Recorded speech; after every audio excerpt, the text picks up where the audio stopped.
नमस्कार, हमारे इस विशेष समाचार बुलेटिन में आपका स्वागत है। मैं हूं रमा त्यागी, मेरे साथ हैं मनीषा। शुरुआत करते हैं हेडलाइंस के साथ।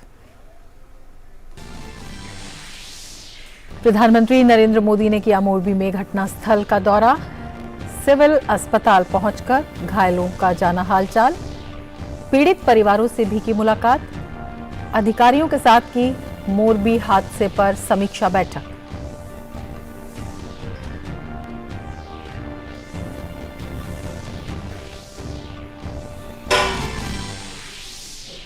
प्रधानमंत्री नरेंद्र मोदी ने गुजरात के आदिवासी क्षेत्र पंचमहल के जम्बू घोड़ा में करीब 860 करोड़ रुपए की परियोजनाओं का किया लोकार्पण और शिलान्यास। पीएम ने कहा, इन परियोजनाओं से युवा पीढ़ी का विकास तो होगा ही, साथ ही लोगों को मूलभूत सुविधाएं भी हो पाएंगी उपलब्ध।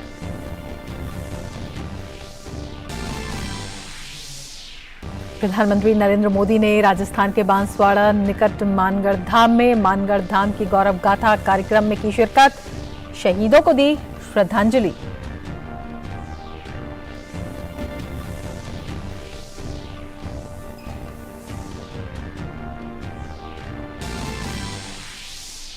हिमाचल प्रदेश में विधानसभा चुनाव प्रचार ने पकड़ी रफ्तार। वरिष्ठ भाजपा नेता और केंद्रीय गृह मंत्री अमित शाह जनसभाओं को कर रहे हैं संबोधित। वहीं अन्य पार्टियों ने भी प्रचार में झोंकी ताकत।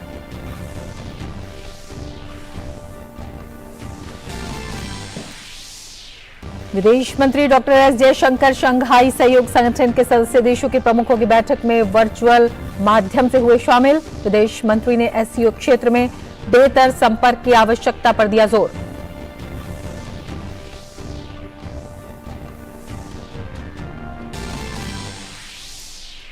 और टी20 विश्व कप में आज हुए दो अहम मुकाबले। पहले मैच में श्रीलंका ने अफगानिस्तान को दी 6 विकेट से मात। वहीं दूसरे मैच में इंग्लैंड ने न्यूजीलैंड को 20 रनों से हराया।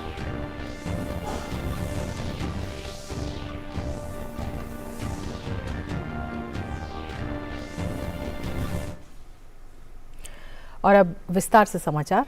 प्रधानमंत्री नरेंद्र मोदी ने मोरबी में चूला पुल दुर्घटना में घायल लोगों से मुलाकात की। पीएम मोदी ने अस्पताल का दौरा कर इलाज करा रहे पीड़ितों का हालचाल जाना। गौरतलब है कि रविवार के दिन इस पुल के टूटने से बड़ा हादसा हुआ था। पीएम मोदी ने पूरी घटना पर दुख व्यक्त किया। उन्होंने परिजनों को इस दुख की घड़ी में ढांढस भी बंधाया। पीएम ने दुर्घटना में मारे गए लोगों को श्रद्धांजलि दी। इस दुर्घटना में 134 लोगों की मौत हुई थी। प्रधानमंत्री मोदी ने मोरबी हादसे में शिकार लोगों के परिजनों से भी मुलाकात की और उन्हें हर संभव सहायता का भरोसा दिलाया। प्रधानमंत्री नरेंद्र मोदी ने मोरबी में दुर्घटना स्थल का निरीक्षण किया और स्थिति का जायजा लेने के लिए कुछ शीर्ष वरिष्ठ अधिकारियों के साथ घटना स्थल पर भी गए। उन्होंने घटना के बारे में अधिकारियों से पूरी जानकारी ली। उन्होंने राहत और बचाव के काम की स्थिति का भी जायजा लिया।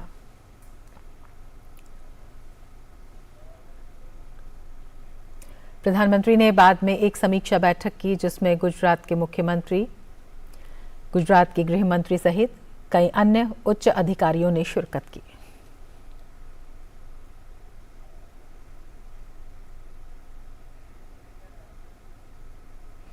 गुजरात के मोरबी जिले में केबल ब्रिज गिरने का मामला सुप्रीम कोर्ट पहुंच गया है।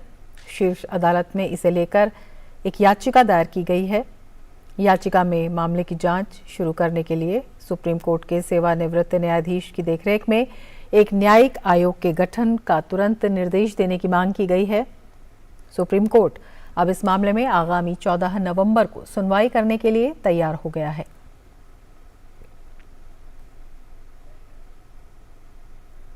प्रधानमंत्री ने राजस्थान बांसवाड़ा के मानगढ़ धाम का दौरा किया। उन्होंने गोविंद गुरुजी को नमन किया। मानगढ़ धाम का स्वतंत्रता संघर्ष से गहरा नाता है। 17 नवंबर 1913 में मानगढ़ में ही करीब 1500 लोगों ने अपने प्राणों की आहुति दी थी। ये सभी आदिवासी समुदाय से थे। उस वक्त अंग्रेजों की नीतियों की ये लोग विरोध कर रहे थे। तभी ब्रिटिश सेना ने लोगों पर गोलियां बरसा दी थी। संत गोविंद गुरु के नेतृत्व में ब्रिटिश सेना के अत्याचारों के खिलाफ लोगों ने संघर्ष किया। अंग्रेजों ने गोविंद गुरु को हिरासत में ले लिया। पहले उन्हें फांसी की सजा सुनाई गई थी, बाद में सजा को आजीवन कारावास में बदल दिया गया। प्रधानमंत्री ने कहा कि आदिवासी समुदाय के बिना देश का इतिहास अधूरा है। उन्होंने कहा कि देश जब आज़ादी का अमृत महोत्सव मना रहा है, तब देश के अमर बलिदानियों और गुमनाम नायकों को श्रद्धांजलि दी जा रही है।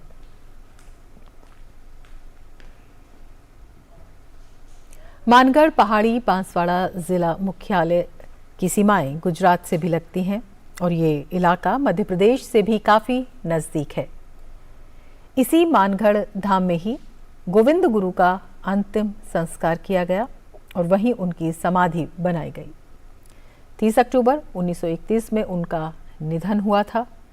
1923 में वे अंग्रेज़ों की कैद से छूटकर भील सेवा सदन के माध्यम से आजीवन लोक सेवा में लगे रहे। प्रधानमंत्री ने बताया कि गोविंद गुरु का पूरा जीवन भारतीय परंपराओं का वाहक है।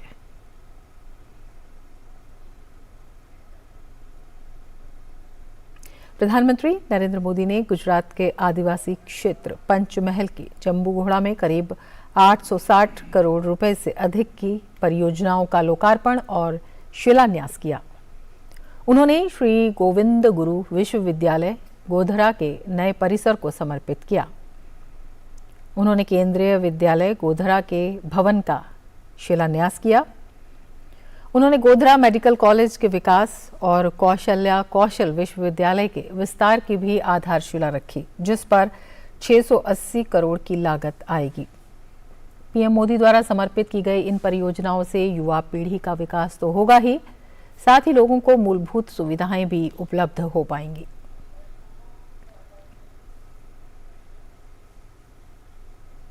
राष्ट्रपति द्रौपदी मुर्मू ने ग्रेटर नोएडा में आज से 5 नवंबर तक चलने वाले 7वें भारत जल सप्ताह 2022 का शुभारंभ किया।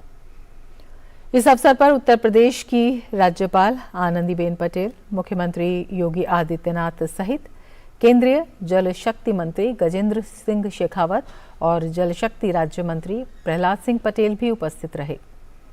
जल संसाधन, नदी विकास और गंगा संरक्षण मंत्रालय जल संसाधनों के बारे में जागरूकता बढ़ाने, संरक्षण और उपयोग करने के प्रयास में भारत जल सप्ताह का आयोजन किया जा रहा है। इस बार जल सप्ताह का विषय सतत विकास और समानता के लिए जल सुरक्षा है। कार्यक्रम को संबोधित करते हुए राष्ट्रपति ने जल के महत्व पर प्रकाश डाला। उन्होंने कहा, भारतीय सभ्यता में जल को देव के रूप में जाना जाता है। उन्होंने कहा, जल के बिना जीवन की कल्पना नहीं की जा सकती। राष्ट्रपति ने अपने संबोधन में कहा, जल का मुद्दा राष्ट्रीय सुरक्षा से भी जुड़ा है। उन्होंने कहा, जल संरक्षण और प्रबंधन के लिए अंतर्राष्ट्रीय सहयोग आवश्यक है। केंद्रीय जल शक्ति मंत्री गजेंद्र सिंह शेखावत ने कहा कि जल संकट वैश्वीकरण संकट है जो किसी एक देश या समाज से नहीं सुलझेगा।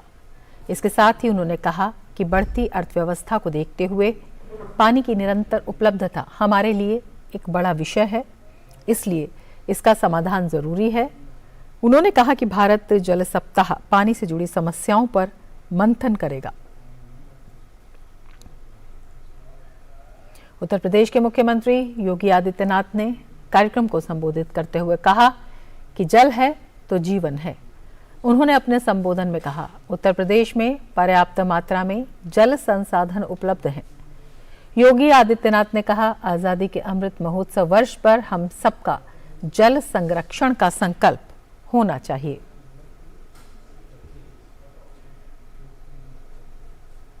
भ्रष्टाचार और मनी लॉन्ड्रिंग के आरोपों में तिहाड़ जेल में बंद दिल्ली के स्वास्थ्य और खेल मंत्री सत्येंद्र जैन एक बार फिर गंभीर आरोपों से घिरते नजर आ रहे हैं।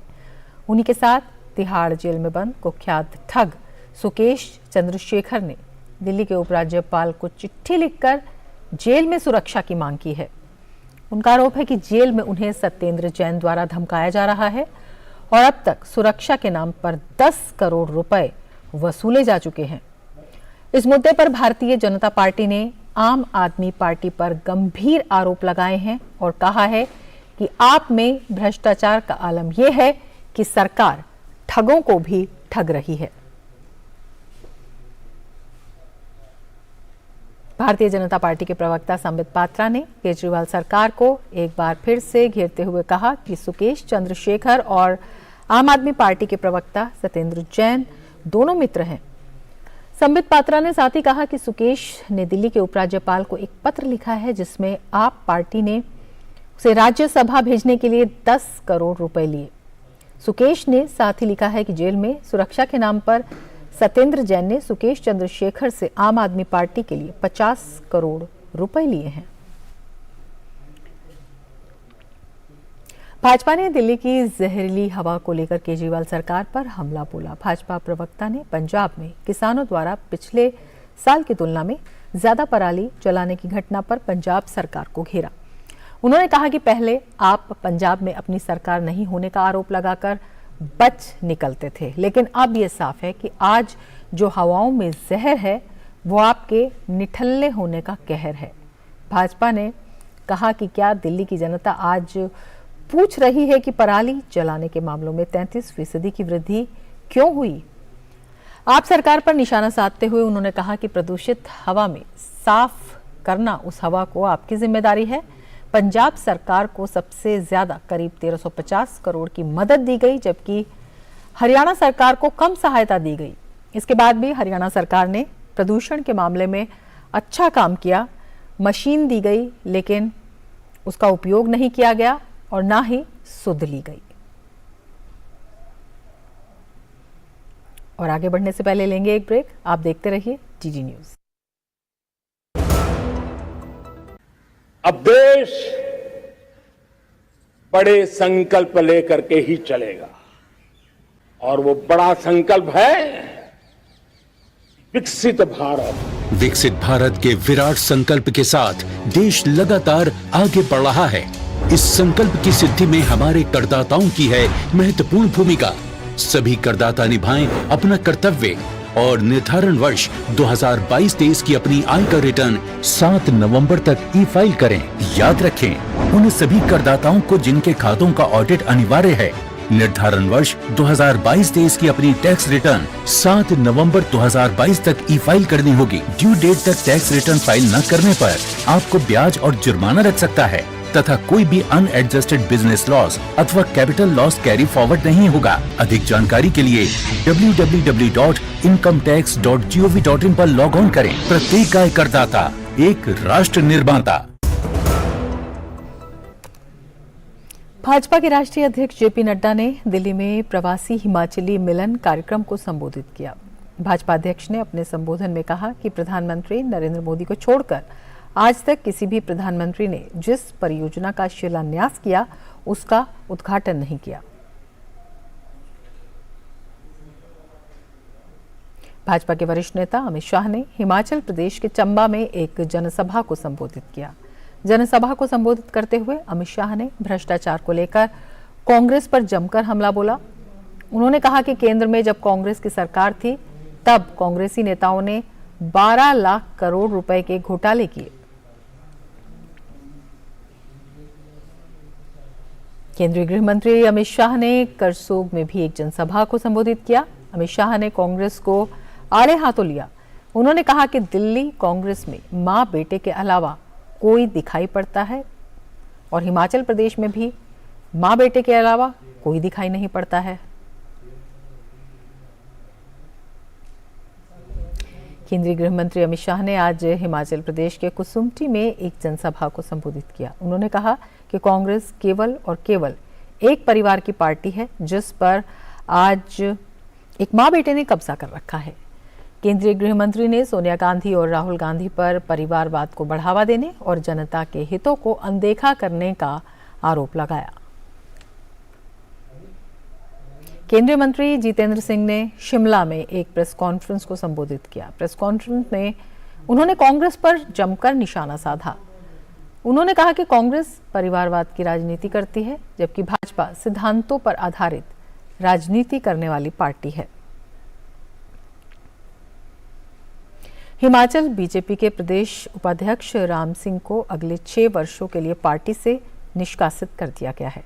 गौरतलब है कि प्रदेश उपाध्यक्ष राम सिंह आगामी विधानसभा चुनाव में अपनी पार्टी के उम्मीदवार के खिलाफ स्वतंत्र रूप से चुनाव लड़ रहे हैं। नई दिल्ली में आज कर्मचारी भविष्य निधि संगठन का 70वां स्थापना दिवस मनाया गया। इस अवसर पर केंद्रीय श्रम एवं रोजगार मंत्री भूपेंद्र यादव ने ईपीएफओ कर्मचारियों को संबोधित करते हुए कहा कि सरकार ने ईपीएफओ अंशधारकों की संख्या 6.5 करोड़ से 10 करोड़ करने का लक्ष्य रखा है। केंद्रीय श्रम एवं रोजगार मंत्री ने कहा कि हमारी सरकार गरीब के लिए काम करने वाली है, इसीलिए कर्मचारी भविष्य निधि संगठन मुख्य लक्ष्य इसका ज्यादा से ज्यादा कामगारों के पक्ष में काम करना है और उन्हें सामाजिक सुरक्षा के दायरे में लाना है। विदेश मंत्री एस जयशंकर ने मंगलवार को सरकार के प्रमुखों की एससीओ परिषद की बैठक में भारत का प्रतिनिधित्व किया। बैठक में विदेश मंत्री ने मध्य एशियाई राज्यों के हितों की केंद्रीयता पर निर्मित एससीओ क्षेत्र में बेहतर संपर्क की आवश्यकता को रेखांकित किया। परिषद की बैठक वार्षिक होती है, जिसमें संगठन देशों के व्यापार और आर्थिक एजेंडे पर विचार विमर्श किया जाता है और बाद में वार्षिक बजट को मंजूरी दी जाती है। वर्ष 2017 में शंघाई सहयोग संगठन का सदस्य बनने के बाद भारत ने 30 नवंबर 2020 को संगठन देशों के प्रमुखों की परिषद की बैठक बुलाई थी। इस बैठक में पहली बार एससीओ स्टार्टअप फोरम, युवा वैज्ञानिक सम्मेलन, आर्थिक विचारकों के कंसोर्शियम, पारंपरिक औषधि, बौद्ध धरोहर प्रदर्शनी और रूसी तथा चीनी भाषा में भारतीय साहित्य के अनुवाद सहित अनेक महत्वपूर्ण सफलताएं प्राप्त की। 1 नवंबर की तारीख का भारत के इतिहास में बहुत महत्व है। इस दिन वर्षों पहले देश के विभिन्न राज्यों का भाषा के आधार पर पुनर्गठन करने का फैसला लिया गया था। 1 नवंबर 1956 से लेकर साल 2000 तक भारत के 7 अलग अलग राज्यों का जन्म हुआ।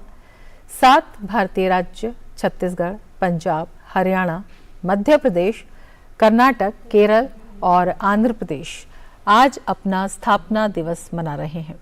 आंध्र प्रदेश, मध्य प्रदेश, कर्नाटक और केरल राज्य के रूप में 1956 में अस्तित्व में आए, जबकि हरियाणा 1966 और छत्तीसगढ़ 2000 में राज्य बने। केंद्रीय गृह मंत्री अमित शाह ने इन राज्यों के स्थापना दिवस पर बधाई दी। उन्होंने अपने ट्वीट संदेश में कहा, संस्कृति, आध्यात्म और प्राकृतिक सौंदर्य के अद्भुत समागम की भूमि मध्य प्रदेश के स्थापना दिवस पर राज्य के भाई बहनों को शुभकामनाएं देता हूं। मध्य प्रदेश ने विकास और सुशासन को चरितार्थ कर लोक कल्याण के नए मापदंड स्थापित किए हैं। प्रदेश नई ऊंचाइयों को छुए, ऐसी कामना करता हूं। छत्तीसगढ़ के भाइयों बहनों को प्रदेश के स्थापना दिवस की हार्दिक शुभकामनाएं। समृद्ध संस्कृति और खनिज संपदा से संपन्न छत्तीसगढ़ राज्य की जनता की खुशहाली और प्रदेश की निरंतर प्रगति की कामना करता हूं। बहादुर जवानों, मेहनतकश किसानों और प्रतिभावान खिलाड़ियों की भूमि हरियाणा के स्थापना दिवस पर प्रदेश के सभी भाइयों बहनों को शुभकामनाएं देता हूं और कामना करता हूं कि आने वाले समय में प्रदेश विकास और प्रगति के शिखर पर पहुंचे। केंद्रीय मंत्री सर्बानंद सोनोवाल ने सरदार पटेल को याद करते हुए कहा कि सरदार पटेल का योगदान एक भारत का निर्माण करने में अहम है। उन्होंने कहा, प्रधानमंत्री मोदी के नेतृत्व में हम एक भारत श्रेष्ठ भारत बनाने के लिए प्रतिबद्ध हैं। दिल्ली के नरेला में स्थित एक प्लास्टिक फैक्ट्री में आग लगने से 2 लोगों की मौत हो गई, वहीं 2 लोगों को रेस्क्यू किया जा चुका है। आग पर काबू पाने के लिए दमकल की 10 गाड़ियों को लगाया गया।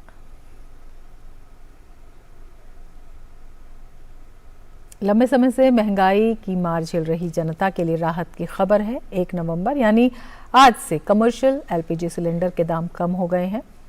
19 किलो वाले कमर्शियल एलपीजी सिलेंडर के दाम ये अपने दाम से 115 रुपये 50 पैसे सस्ता हो गया है। हालांकि अभी घरेलू सिलेंडर के दामों में कोई बदलाव नहीं किया गया है।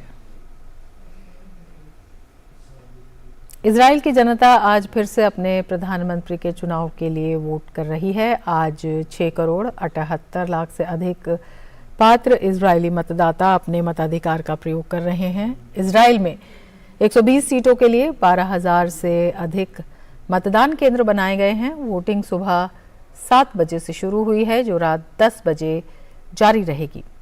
इजराइल में 4 साल में 5वीं बार सरकार चुनने के लिए चुनाव हो रहे हैं। मुकाबला पूर्व प्रधानमंत्री बेंजामिन नेतन्याहू और याइर लैपिड के बीच दिखाई दे रहा है। चुनावी सर्वे के अनुसार एक बार फिर बेंजामिन नेतन्याहू के प्रधानमंत्री बनने की प्रबल संभावना है। हालांकि उनकी लिकुड पार्टी को स्पष्ट बहुमत तो मिलता नहीं दिख रहा, लेकिन सहयोगी दलों के सहारे वे सरकार बनाने में कामयाब हो सकते हैं। वहीं इजराइल के पूर्व प्रधानमंत्री नफ्ताली बेनेट ने इस बार खुद को चुनाव से अलग कर लिया है। T20 विश्व कप में श्रीलंका ने अफगानिस्तान को 6 विकेट से हरा दिया है। जीत के लिए मिले 145 रन के लक्ष्य को श्रीलंका ने 4 विकेट खोकर 18.3 ओवर में हासिल कर लिया।